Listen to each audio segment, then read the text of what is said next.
కొన్ని వస్తువులు వస్తాయి, కనబడ్డ వల్ల నాకు నాకు నాకు అనకండి. ఏమి ఇవ్వాలో నేను అంటాను, తీసుకోండి. అంతేగాని అదేంటండి వచ్చింది కదా వాళ్ళకి ఇచ్చేస్తున్నారు ఏంటండి వీళ్ళకి ఇచ్చేస్తున్నారండి అనకండి. ఎవడికి ఏమి ఇవ్వాలో నేను చెప్తాను అన్నారు. అంటే వీళ్ళందరూ అన్నారు అలాగే. అంటే క్షీరసాగర మథనమునకు ప్రారంభం ఇది విశ్వాసం. కాబట్టి ఇలా చెయ్యండి, మందరగిరిని తీసుకెళ్లి దింపండి, ప్రారంభం చెయ్యండి అన్నారు. అంటే తప్పకుండా స్వామి మేము బయలుదేరుతాం అన్నారు. అని విశ్వాసమును చూస్తున్నారు స్వామి. చేస్తారా వీళ్ళు? మొట్టమొదట ఏం చేయాలంటే మందర పర్వతాన్ని తీసుకెళ్లి సముద్రంలో పెట్టాలి. ఇప్పుడు వీళ్ళు ఏం చేశారు? త్వష్ట ప్రజాపతి దగ్గరికి వెళ్ళారు. వెళ్ళి మాకొక వాడి పాల కావాలి అంటే తౌగాలంటారే ఇంట్లో గడ్డవి చెక్కుతుంటారు, అటువంటి తౌగాలు ఒకటి తయారు చేయి అన్నారు. అంటే త్వష్ట ప్రజాపతి తయారు చేసి ఇచ్చాడు. ఎందుకని అడిగాడు. మందర పర్వతం కింద తవ్వేస్తాం, దాన్ని ఊడ తీసి పట్టుకెడతాం సముద్రానికి అన్నారు. సరే అదేట్రా అలాంటి పని ఏమిట్రా అనలేదు. శ్రీమన్నారాయణుడు చెప్పాడు అన్నారు. అయితే చేసి ఇచ్చేస్తానన్నాడు. తౌగాలు పట్టుకుని వెళ్ళి ఇప్పుడు ఆ మందర పర్వతం యొక్క పాదముల యందు తవ్వుతున్నారు. తవ్వుతుంటే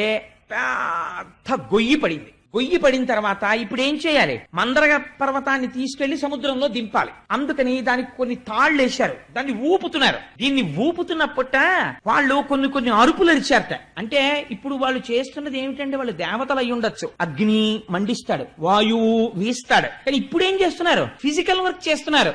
ఫిజికల్ వర్క్ చేసేటప్పుడు ఒక లక్షణం ఉంటుంది, శబ్దం కలుస్తుంది. అందుకే మీరు చూడండి, బాగా బరువు పని చేసే వాళ్ళు ఉంటారు. ఒక పెద్ద సిమెంటు స్తంభాన్ని తోస్తున్నారు అనుకోండి, వాళ్ళు ఈ పాటకు అర్థం ఉంటుందా అని మీరు అడిగారు అనుకోండి, ఆ పాటకు అర్థం ఏమి ఉండదు. కానీ వాళ్ళు ఒక గమ్మత్తైనటువంటి పాటలు పాడుతుంటారు. మీరు ఎప్పుడైనా చూడండి, 2 బ్యాచ్లు అయిపోతారు. ఆ ముందున్న వాళ్ళు ఏదో పట్టుకుని లాగుతుంటారు, వెనకనున్న వాళ్ళు సాధారణంగా అంత బరువు ఎత్తేటప్పుడు ఈ గుణపాలు లాంటి వేసి కొంచెం ఇలా తేలుస్తుంటారు. వీళ్ళు ఒక్కొక్క అంగుళం లాగుతుంటారు. రాజమండ్రి రైలు ఐసోప్ అంటుంటారు. ఏంటి రాజమండ్రి రైలు ఐసోప్ ఏంటి?